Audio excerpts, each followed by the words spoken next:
আসসালামু আলাইকুম দর্শক। সুস্থতা আল্লাহ তাআলার কত বড় একটা নিয়ামত। ওই নিয়ামতের শুকরিয়া আদায় আমরা তখনই করি যখন আমরা অসুস্থ হয়ে পড়ি।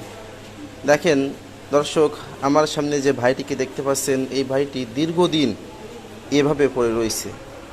তো ভাইটির এই অবস্থা কিভাবে হলো আমরা ভাইটির মুখ থেকেই শুনবো। আসসালামু আলাইকুম। ওয়ালাইকুম আসসালাম। ভাই কেমন আছেন? আলহামদুলিল্লাহ ভালো আছি। ভাই আপনার এই অবস্থা কিভাবে হলো? ও কাম করতে যে গাছতে পড়ে যে মেরুদণ্ড ভেঙে যে আসছে, দীর্ঘদিন এই অবস্থা অসহায় আছে। কতদিন এই অবস্থা ভাই? আজকে 11 বছর পুরি গেল, 12 বছরে পড়ছে। 11 বছর এভাবে রয়েছেন? জি।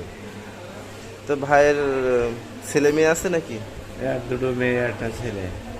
মাশাল্লাহ। তো ভাইয়ের সংসার কিভাবে চলে? ওই দিন আনা দিন নুন আনতে পান্তা করায়, এই দিন আনতে মানে আপনি তো কাজ করতে পারেন না, না, আপনি জি, উঠতেই পারেন না মনে না, হয়। কাছ থেকে পড়ে যে মাজা ভেঙে গিয়ে 2 ভাগ হয়ে গেছে। দর্শক, আপনারা যারা আছেন দেশে বা প্রবাসে, কেউ যদি পারেন তাহলে এই ভাইটির সহযোগিতায় এগিয়ে আসবেন। আপনারা বুঝতেই তো পারতেছেন ভাইটির অবস্থা, মানে 2 পায়ের অবস্থা তো দেখতেছেন, একেবারেই অকেজু, মানে ভাই মনে হাঁটতেই পারে না। দীর্ঘ 11 বছর এরকমভাবে ভাই পড়ে আছে। অনেক কষ্টে দিন যাচ্ছে ভাইয়ের। কীভাবে মানে সংসার চালাচ্ছে আপনারা তো বুঝতে পারতেছেন। হয়তো মানুষের কাছ থেকে কিছু নিচ্ছে এরকমভাবেই। তো আপনারা যদি ভাইয়ের সহযোগিতা এগিয়ে আসেন তাহলে হয়তো ভাইটির পরিবার চলবে। আপনারা যদি চান তাহলে ভাইয়ের হয়তো একটা দোকান করার জন্য কিছু টাকা পয়সা দিতে পারেন, যে ভাই দোকানে বসে বসে মাল বিক্রি করলো। এরকম যদি আপনারা কিছু টাকা পাঠান ভাইয়ের জন্য, 1-2 লাখ টাকা হইলেও হয়তো ভাই একটা দোকান করতে পারবে।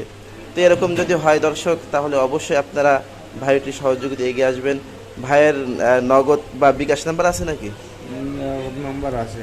ভাইয়ের নগদ নাম্বারটা দিয়ে দেওয়া হবে, আপনারা অবশ্যই ভাইয়ের সাথে যোগাযোগ করবেন। আসসালামু আলাইকুম ওয়া রাহমাতুল্লাহি ওয়া বারাকাতুহু।